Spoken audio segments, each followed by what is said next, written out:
صحیح وقت پر مباشرت کریں۔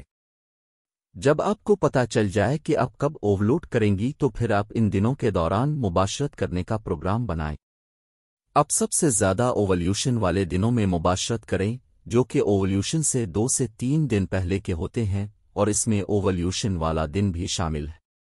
اور پھر بس اگر آپ کامیاب ہو گئیں تو ٹھیک، ورنہ آپ کو پھر پائرہ مہینہ انتظار کرنا پڑے گا، اور اپنی اگلی فرٹائل ونڈو یعنی کہ ان خاص دنوں میں جب بیضہ جاری ہوتا ہے دوبارہ کوشش کرنی ہوگی۔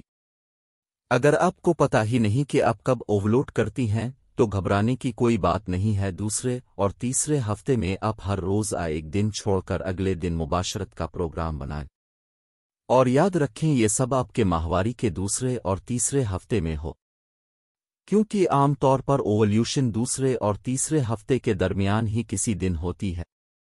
یہی وہ طریقہ ہے جس کے ذریعے آپ اپنی فلوپین ٹیوب میں ایک صحت مند سپرم رکھتی ہوں گی، کیونکہ جسم جب بھی انڈا خارج کرے گا اس سے ملنے کے لیے ایک صحت مند سپر موجود ہوگا۔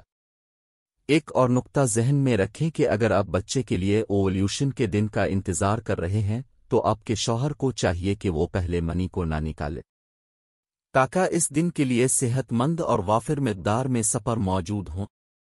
اوولیوشن سے ایک دن پہلے تو آپ کے شوہر کو کم از کم ایک دفعہ تو ضرور ہی منی آپ کے رحم کے اندر خارج کرنی چاہیے، بصورت دیگر آپ کے رحم میں مردہ سپرم ہی ہوں گے اور بیضہ سے ملنے کے لیے کوئی صحت مند سپر موجود نہیں ہوگا۔ اس بات کو یاد رکھیں کہ بہت سے ویجنل لیبوریکینٹ جو مباشرت میں آسانی کے لیے لطف میں اضافے کے لیے لوگ استعمال کرتے ہیں، جن میں بازار سے خریدی گئی چیزیں جیسا کہ تیل، ویسلین یا دوسری طرح کی چیزیں ہیں، یہ سپرم کے لیے نقصان دہ ہیں کیونکہ یہ اس کی رفتار کو کم کر دیتی ہیں اور وہ انڈے سے ملاپ نہیں کر پاتا۔ کوشش کریں کہ اس طرح کی کوئی بھی چیز استعمال نہ کریں۔ 5 اپنی سپرم کی سپیڈ کو تیز کیجیے۔ مضبوط اور صحت مند سپرم ہی حمل کے بہترین مواقع رکھتا ہے۔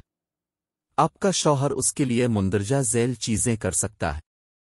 تمباکو نوشی اور لمبی ٹائمنگ والی ادویات روک دیں۔ لمبی ٹائمنگ والی ادویات سپرم پر برا اثر ڈالتی ہیں۔ اپنی آپ کو قدرتی طور پر ہی رکھیں، یہ آپ کے لیے فائدہ مند ہے۔ شراب پینا چھوڑ دیں، یہ سپرم کے لیے زہر ہے۔ اپنا صحت مند وزن بنائیں، اگر زیادہ ہے تو کم کریں اور اگر کم ہے تو زیادہ کر دیں۔ اس کے لیے آپ باڈی ماس انڈیکس BMI کو سمجھیں، اگر اس کے بارے میں پتہ نہیں تو انٹرنیٹ سے سرچ کریں۔ مختلف صحت مند غذائی اجزاء کو اپنی خوراک میں شامل کریں۔ آپ ایسی خوراک زیادہ استعمال کریں جس میں زنک، فولک ایسڈ اور وٹامن سی زیادہ مقدار میں موجود ہوں، یہ آپ کی منی میں صحت مند، مضبوط اور وافر مقدار میں سپرم بنائے گی۔ زیادہ گرم پانی سے نہ نہائیں اور نہ ہی گرم پانی والے ٹب میں بیٹھیں، اور نہ ہی تنگ انڈر وائر پہنے۔ آپ کو پتہ ہونا چاہیے کہ گرمی سپرمین کو مار دیتی ہے۔ پوتے 94 سے 96 درجہ حرارت پر ہی بہترین کام کرتے ہیں، اس سے زیادہ درجہ حرارت سپرم کے لیے نقصان دہ ہے۔ جتنی جلدی آپ کا شوہر یہ تبدیلیاں کرے گا اتنی جلدی ہی فائدہ ہوگا، اور سپرم اتنی جلدی ہی پروان چھڑے گا۔ لیکن پھر بھی صحت مند تبدیلی کا مکمل طور پر فائدہ تقریباً 3 ماہ کے بعد ہی پہنچے گا۔ مردانہ بانجھ پن کے بارے میں آگے ذکر آئے گا۔ کوئی بھی علاج معالجہ شروع کرنے سے پہلے مجھے کتنا عرصہ انتظار کرنا چاہیے کہ میں قدرتی طور پر ہی حاملہ ہو جاؤں؟